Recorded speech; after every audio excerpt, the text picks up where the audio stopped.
এটা আপনার জন্য আমার তরফ থেকে। এটা একটা কথা হইলো। আসসালামু আলাইকুম চাচা। ওয়ালাইকুম সালাম। ভালো আছেন? হ্যাঁ। আসেন চাচা, আপনার সাথে 1 মিনিট কথা বলবো। কি বলুন, আমার জুলুম তাই কিনবার দাম। দেরি করবেন না, 1 মিনিট আসেন। এই জায়গায় আসেন, এই জায়গায় আসেন। রাস্তা মতো এক্সট্রি নেবো। চাচা আমরা হচ্ছে কি একটা চ্যানেল থেকে আসছি, আপনাকে একটা প্রশ্ন করব। যদি আপনি উত্তরটা দেন, উত্তরটা ভালো লাগলে আমাদের পক্ষ থেকে আপনার জন্য ছোট্ট একটা পুরস্কার আছে। ছেলে মেয়ে কয়জন?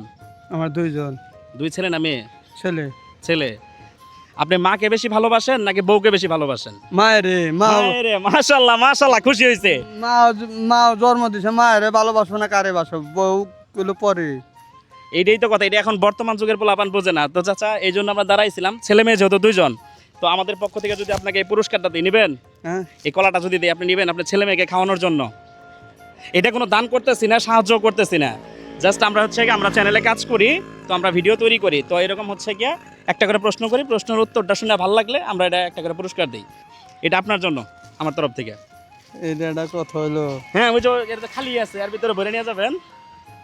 খুশি হয়েছেন? এটা খুশি তো, এবার তো খুশি, পোলা বা সন্ধি করবো বলতে পারার কলা কেড়ে নিয়েছ। না না না, আমি তো আপনাকে দান করি নাই। আমি ওই যে আপনাকে একটা প্রশ্ন করছিলাম, মাকে ভালোবাসেন নাকি বউকে ভালোবাসেন? কারণ বর্তমান যুগের ইয়াং জেনারেশনে পোলাপান মায়ের চাইতে বউরাই বেশি ভালোবাসে। এই কথা বললে তারা সঠিক উত্তর দেয় না, কিন্তু আপনার উত্তরটা আমার কাছে অনেক ভালো লাগছে, সেই জন্য আমি দিছি। তো চাচা যদি খুশি হয়ে থাকেন তাহলে একটা হাসি দেন এদিকে তাকে। এখানে সন্দেহ করার কিছু নাই, আমরা কোনো সাহায্য করি নাই, দানও করি নাই। আমি ওনার ছেলের মতো বয়স, নাকি ছেলের মতো না? তাই আমার বাবাকে আমি এক কান্দা কলা কিনে দিয়েছি। তো খুশি হয়েছেন বাবা? হ্যাঁ খুশি।